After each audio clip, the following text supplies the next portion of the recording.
All right, Patriots, buckle up. You are not going to believe the absolute car crash of an interview I just watched.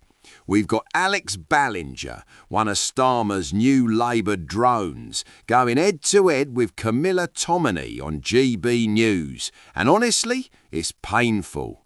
This is what happens when you strip away the teleprompter and ask a socialist to explain why they're taxing the British people into oblivion. They crumble, they blame the Tories, they deny reality. Let's get into it. Joining me now in the studio is Alex Ballinger, the Labour MP for Halesowen, which you've managed to escape. It's very snowy up there right now. We will have weather updates later on the storm and its continued chaos. But let's talk about pubs. Because we've now got yet another U-turn by this Labour government. They've changed their mind, realised that these business rates are hitting pubs where it hurts, in fact, the whole of the hospitality industry. What do your constituents make of this? Because you could argue that they carried out this review in Christmas and they found out that actually it was far more punitive than they planned. Why didn't they do the research before they brought out the budget? Exactly. Why didn't they do the research? Because they don't care about small businesses, that's why. They see a pub, a cornerstone of British culture, and all they see is a cash cow to fund their bloated state. Now they're U-turning because they realised if they kill the pubs, the working class creates a riot. It's incompetence, plain and simple. I think it's worth saying that I've got some excellent pubs in Halesowen at the moment. Are you welcome in them, Alex? I am welcome in those pubs. Goodness in me, fact, you're lesser spotted as a Labour MP that's allowed into a pub these days. I love spending time in pubs. We have Camera's best cider pub in the West Midlands, in Roberto's. All right, on my so high therefore street. you have been railing against Rachel Reeves over this, presumably. Look at him squirm. Oh, I love pubs. Yeah, sure you do, mate. Probably sipping a craft IPA that costs a tenner while the locals are priced out of a pint. Watch the spin here. He's about to play the Labour greatest hits. It's all the Tories' fault. So I think it's worth saying a bit of background on the business rates changes that we're talking about, because it all goes back to the pandemic. So, of course, in the same way people were furloughed during the pandemic, some businesses got tax reliefs at that period, including lots of hospitality industries.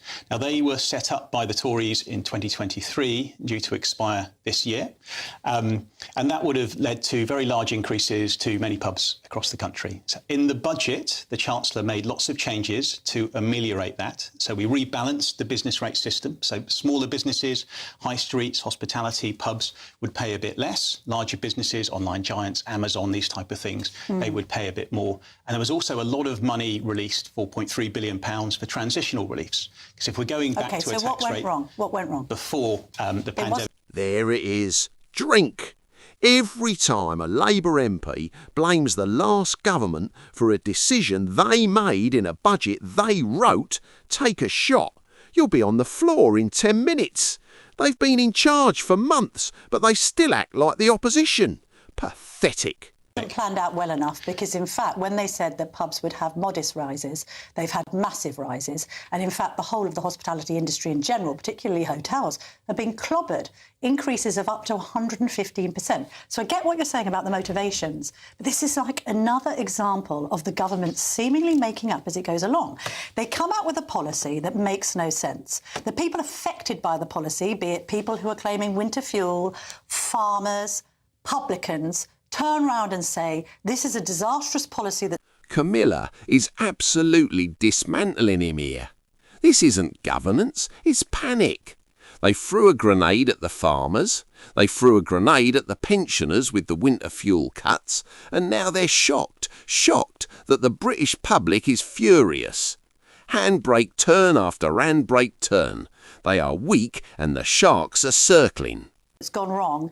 And then, handbrake turn, the Labour government U-turns on it. That's a sign of weakness. If it was one U-turn, it'd be one thing. It's U-turn after U-turn after U-turn. It suggests the government doesn't know what it's doing, Alex. I think pubs are going to welcome this change.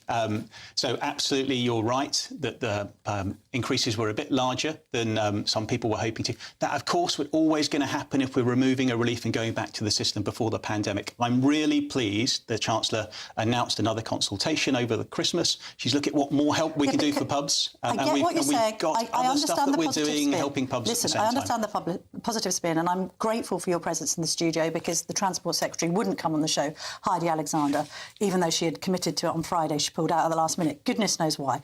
You're not in the Cabinet, so I'll go easier on you than I would do if you were a minister. But can we just be real here?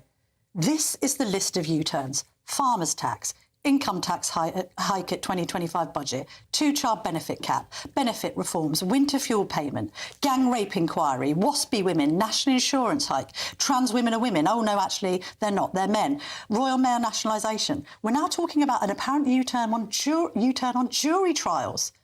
It speaks to a government that is making it up as it goes along. You have to appreciate that. I bet voters in Halesowen do say that to you on the doorstep. So I wouldn't accept all of those things are U-turns. And we are in a world that is a bit more volatile than it used to be. And I think everyone now accepts that the state of the public finances and the public services that the Conservatives left us was really bad. In that context, I think it's really important that we're listening and we're listening to the public, we're listening to stakeholders.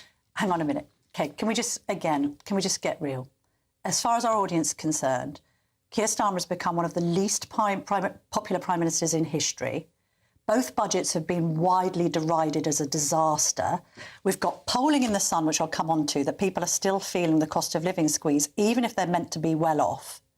You can't possibly be sitting here arguing at this stage with an approval rating of -59 that the Prime Minister's been doing a good job.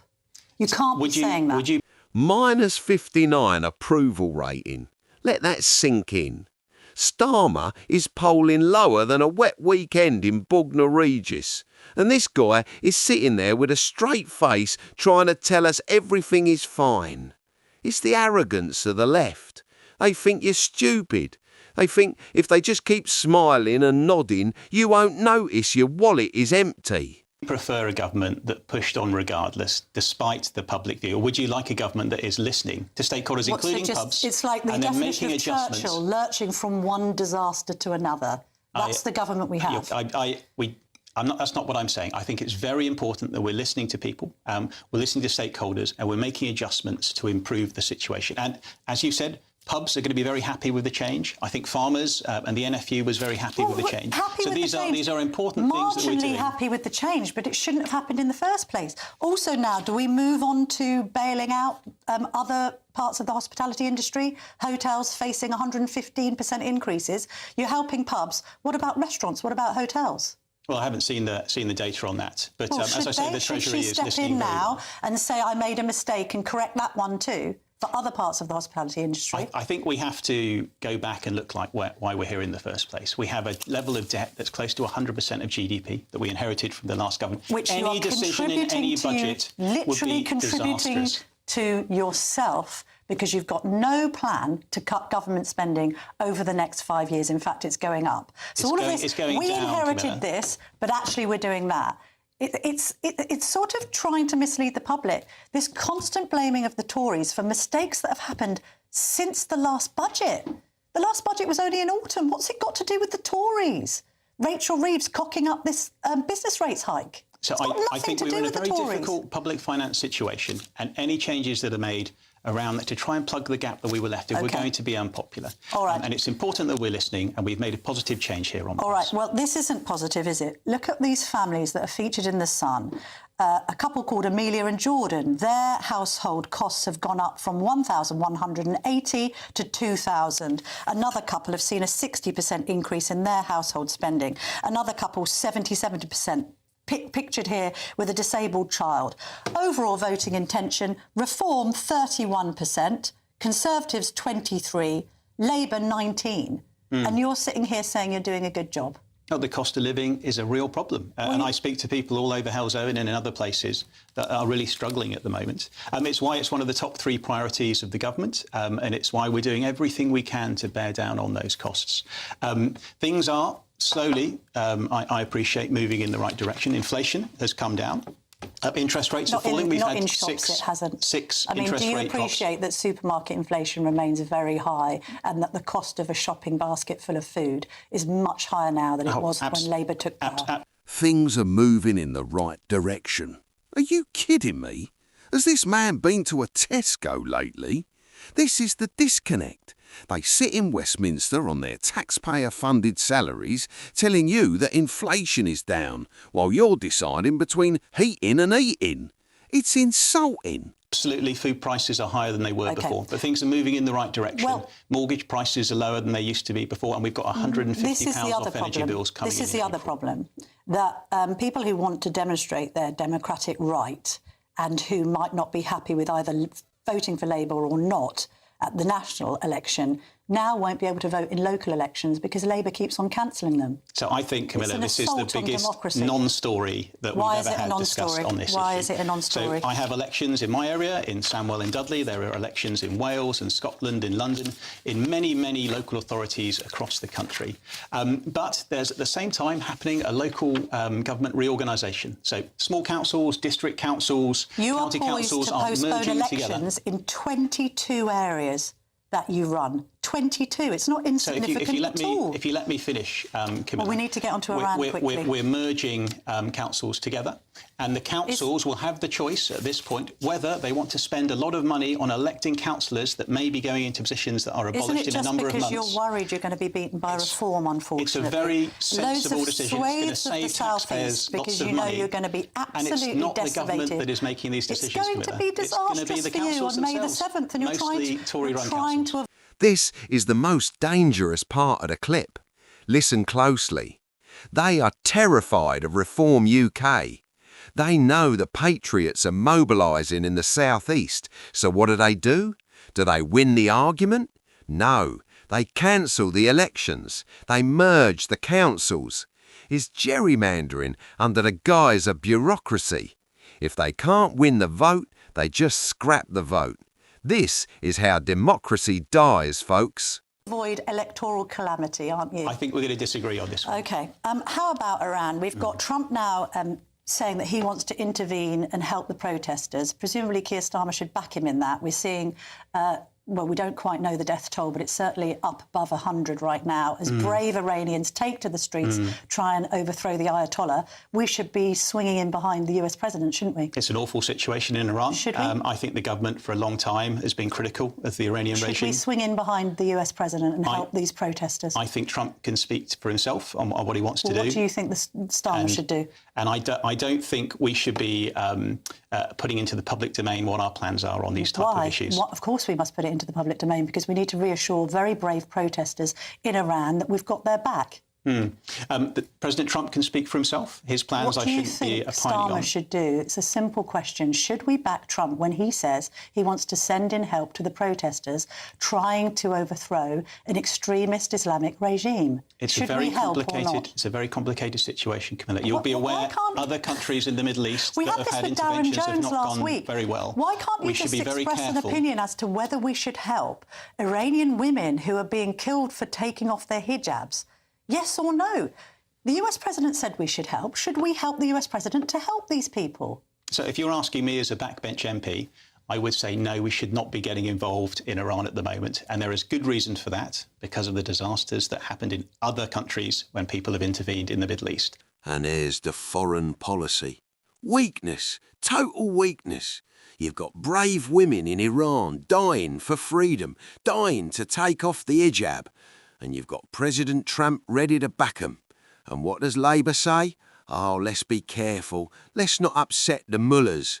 They would rather appease a regime that hates the West than stand shoulder to shoulder with Trump. It's cowardice dressed up as diplomacy. But that's not the government's position. And they are saying very correctly that we need to be very careful about this. And Donald Trump can speak for his own plans, and it's not for us to opine on what they are. Thank you very much for joining me in the studio today, Alex Ballinger. Great to see you. That was tough to watch, wasn't it? Just total denial of reality.